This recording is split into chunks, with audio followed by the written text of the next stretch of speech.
I would now like to call on His Excellency Yoweri Museveni, President of the Republic of Uganda, to give some remarks. You're welcome, Your Excellency.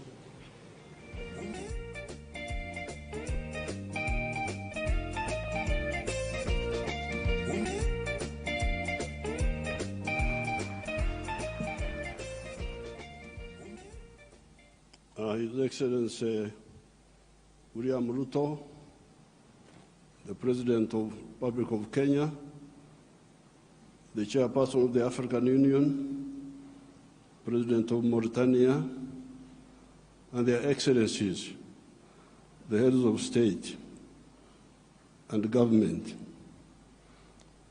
This is a topic I can speak on for the whole day. I'm therefore glad we have had this meeting where the presidents of Africa meet with some of the Western leaders. The crisis which is in Africa today is because of philosophical, ideological, strategic, economic mistakes, which we have been talking about since the 1960s. This is not an accident. When you see the crisis in many of the African countries, the collapse of states, we predicted this in the 1960s. Philosophical, ideological, strategic mistakes. I don't have time to amplify each one. But I was very happy to hear the President of the World Bank talking about prosperity instead of profiteering. These were his own words. That's what I picked. This has been the problem. Aid has been for profiteering. This has been the problem. Now, the World Bank people and other groups have been talking of sustainable development. Even in your documents, I have seen those words there. Sustainable development. I am now going to be 80 years old. I have never seen sustainable pregnancy. That a woman is pregnant this year, the pregnancy continues next year, 3 years, 4 years, it never happens. In life, pregnancy develops sustainably within the womb of the woman. Quantitatively, the baby is growing bigger and bigger. But at some stage, quantitative growth must be transformed into qualitative change. The pregnancy must become a baby. If the pregnancy remains pregnancy, the fetus will die. So therefore, I would even ask you to change those words in your documents. Africa does not need sustainable what? You could call it sustainable underdevelopment. Africa needs socio-economic transformation. The pregnancy must become a baby. The baby must grow and become a teenager. The teenager must grow. That's what happens in life. You cannot have quantitative growth and you think you are doing anything. The main reason why there is no growth is because the growth factors are not funded. They are not even understood. What are the growth factors? We now talk of private sector-led growth. Yes, but for the private sector to grow, what does it need? It needs low costs of production. Ministers of Finance, low costs of production. And what are the low costs of production? Number one, transport. You must have low transport costs. Where do low transport costs come from? From the railway. If you don't fund the railway, how will you get low transport costs? Wonderful people, Banco Mundial, IMF, all of these. Where will low cost of production come from if you don't have a railway? I have been here for the last 64 years. I've been watching as a student leader, as a freedom fighter, now as the leader of a country. How many railways have been constructed or funded in Africa?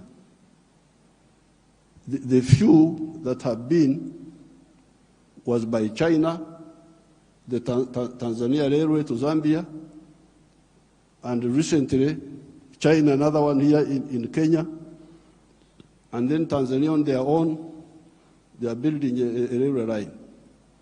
So if you are talking of helping Africa, the railway, I don't want to be involved in any other words, no, please. The railway. Because if you fund the railway, you will have low cost of transport, and you can produce products which are cheap, which can be bought in the world. So you audit how much funding, all these billions you are talking about, how much of it has gone to the railway. Audit it. The second cost pusher is electricity. If you don't find electricity and you talk about sustainable development, what are you talking about? Private sector-led growth. Maneno tu. Electricity, we must have low-cost electricity, not exceeding 5 cents per kilowatt hour. That's what I insist on in Uganda. I'm tired of all these stories. These neo-colonial civil servants who have been holding us back, I have put my foot down, say I don't want to hear those stories. And Uganda is developing, and it will develop, because I don't entertain that nonsense anymore. Borrowing for what? Capacity building. Imagine. Seminars, they call you in a hotel, you eat chapati, you eat mandazi. They say that is capacity building. Capacity building should be on the ground, not just seminars.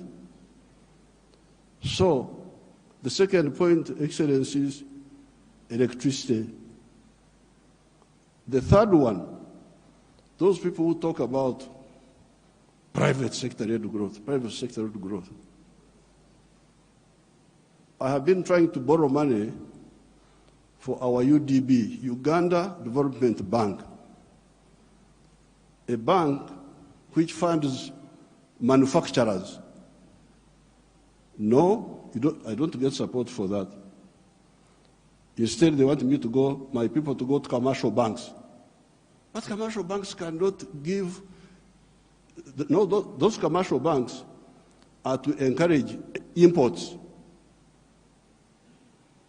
Because the only person who can borrow money and pay it back from a commercial bank is a trader who goes to China, goes to Dubai, brings products, sells them quickly, and pays back. So, if you are serious, I needed to hear about the low-cost funding for manufacturing. Not for stories, not for what, no, manufacturing.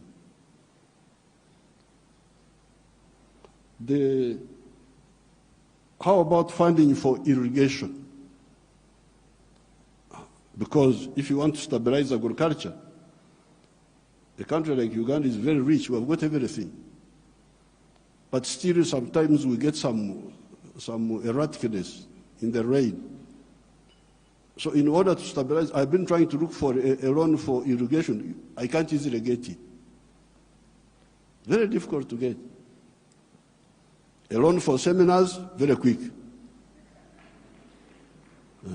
The civil servants, what?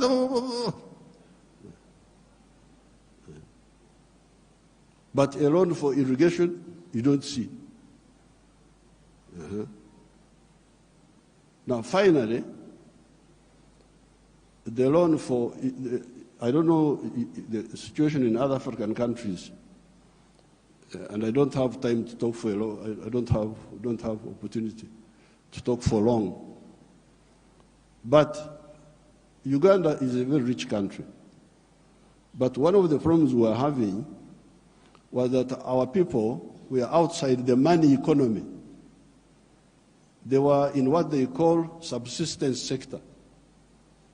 They just produce for eating, produce for eating, produce for eating. Wanashughulikia tumbo tu.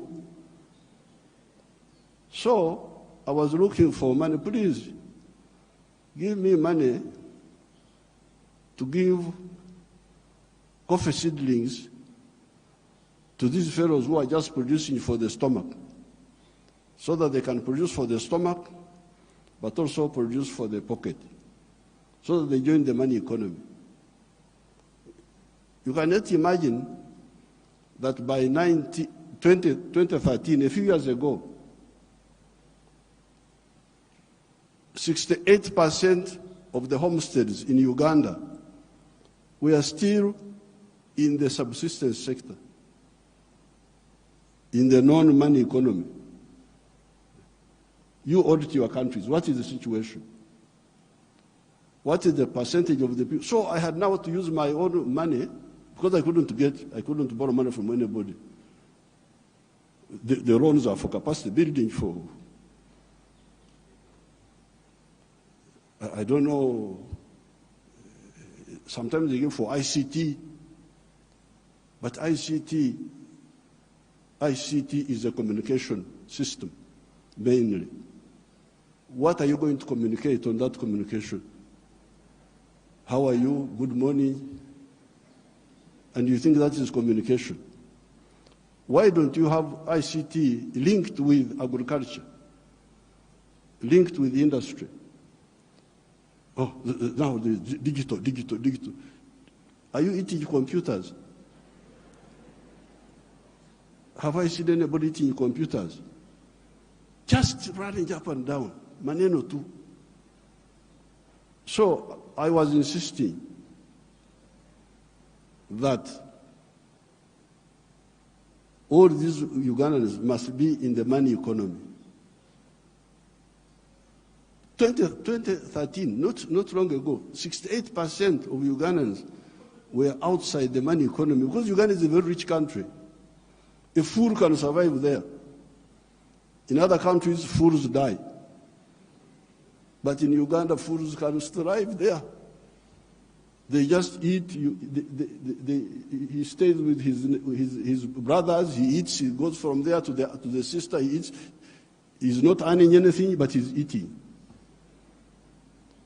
So we said, no, everybody must be involved in the money economy. We couldn't get any support for that. But we funded it ourselves. Each year, we spend about $300 million of our own to make these villagers join the money economy by producing for the stomach, but also for the pocket. And from 2013, I was now told that for the first time, 61% of the people are in the money economy of the homesteads. It is only 39% that are still out. You imagine those are still there, just eating, no money. So therefore, this meeting is, then you get your neo-colonial civil servants. They talk of import support. Imagine there is money for import support. Import support. The governor writes to me, reports, we have got import cover for so many months. But I don't want to import, I want to export. Why don't you tell me about import substitution and export promotion? Instead you are telling me of import support. So money is available for to become more dependent. So I'm very glad to hear what now finally, the cash, which we told our people about in the 1960s, we told them, part of the wars we fought in Uganda were to get rid of the neo-colonial groups which were there, which were stopping us from thinking. We had to get rid of them by force. But one of the problems was Africa producing raw materials, matière primaire, they call it in Français, matière primaire, raw materials. Imagine coffee. The global value of coffee is $460 billion. All the coffee producing countries of the world, Brazil, us, all this, we only get 25 billion of that. Out of the 460 billion, the coffee producing countries get 25 billion. And Africa gets only 2.5 billion. 900 million of that comes to Uganda because Uganda produces a lot of coffee. A country like Germany, which has no coffee, earns $65 billion from coffee. So, this I sell a kilo of coffee, good grade coffee, $2.5. Somebody in London will get $241 from that 1 kilo. Okay, there are other costs on the way. I don't want to, because he's the owner of a restaurant and so on. But coffee roasting, coffee grinding, coffee packing must happen here in Africa. It must happen at source. The shirt I'm putting on is Ugandan cotton. I don't put on foreign clothes.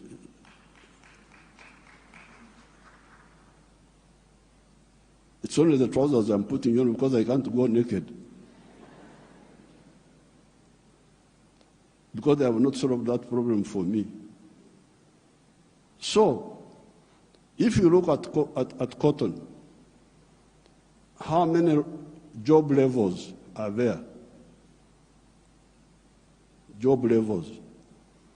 You grow the cotton. Okay, that one we do. Those jobs we do. We gene the cotton.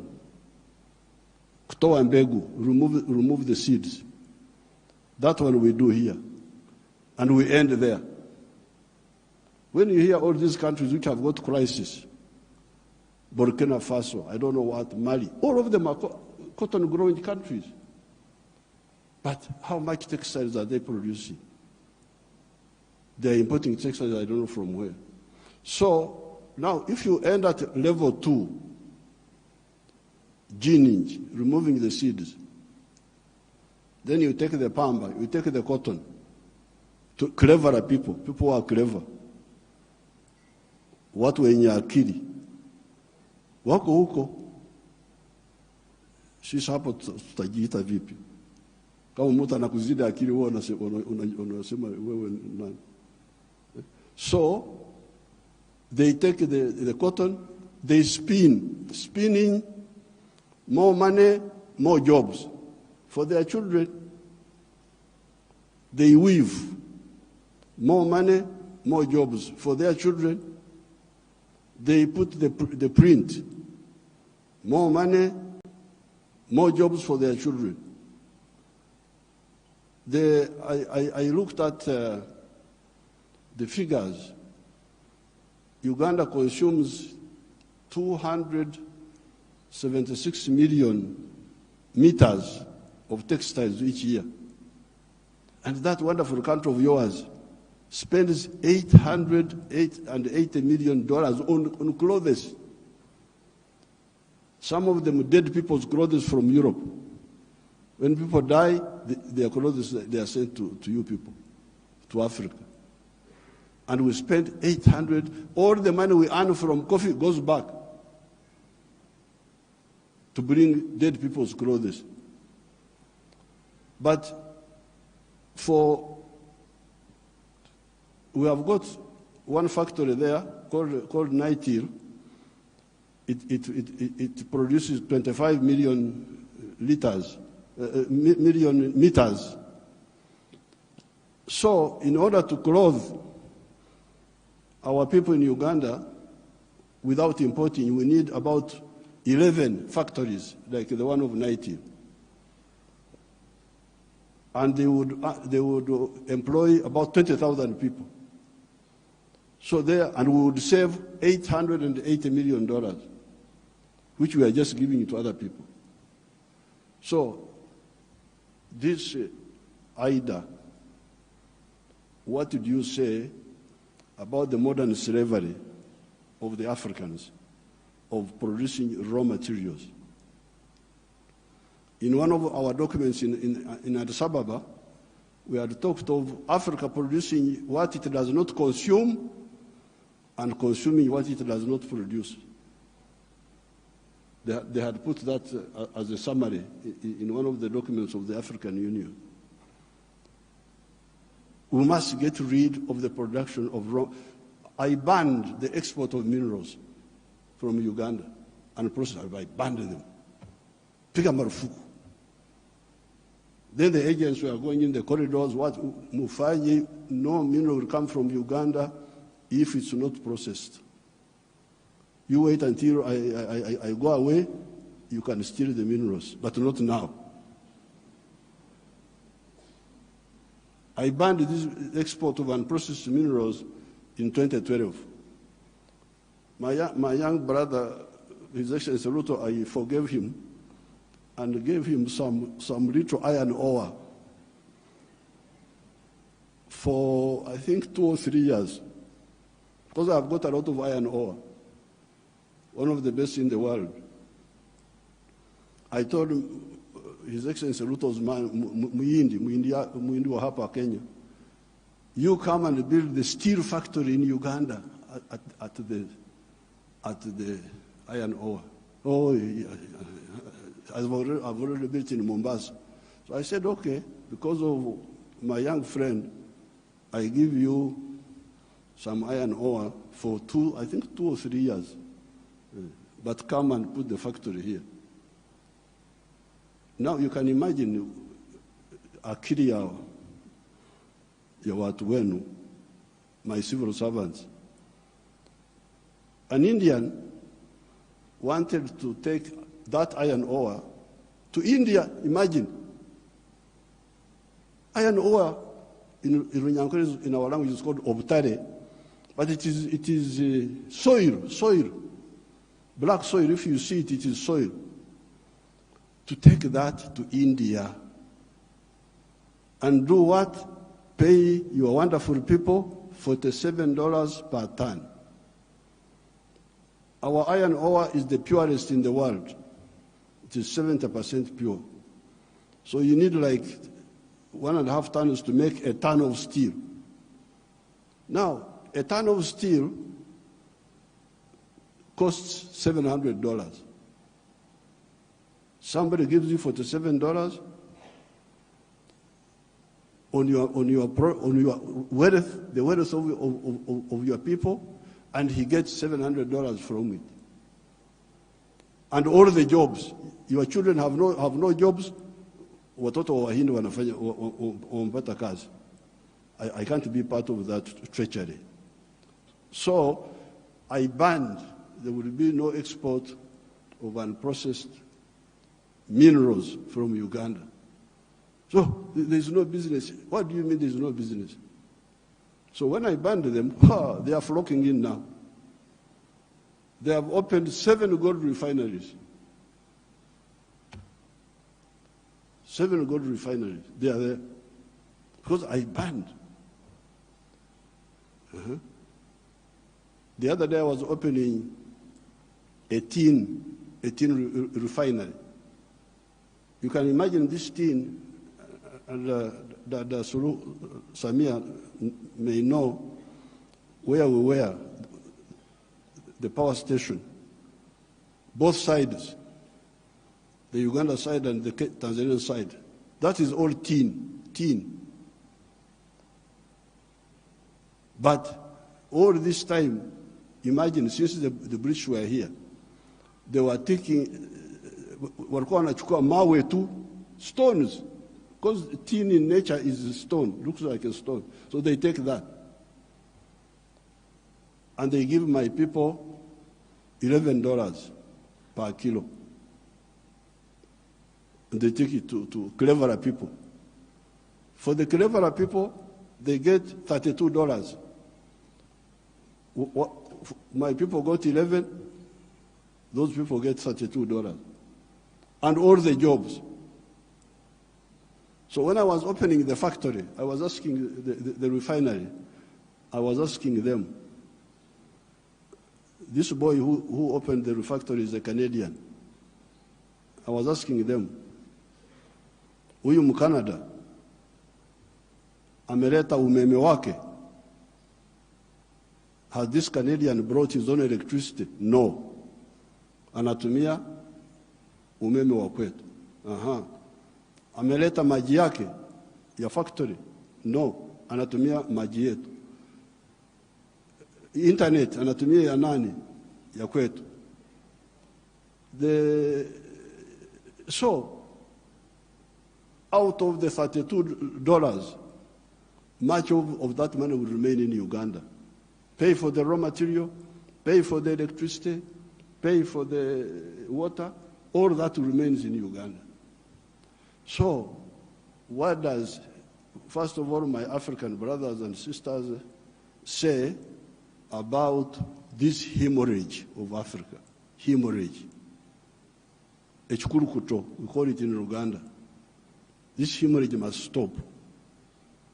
The crisis you see in these countries is because of stagnation of the last 60 years since independence.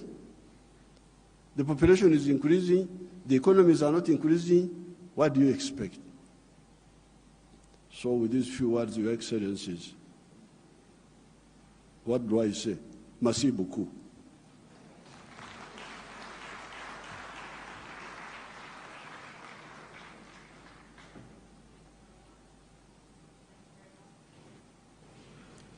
Thank you very much, Your Excellency, President Yoweri Museveni. May I call upon His Excellency, Professor Faustin Archange Touadéra, President of the Central African Republic, to please come and give some remarks. Bienvenue.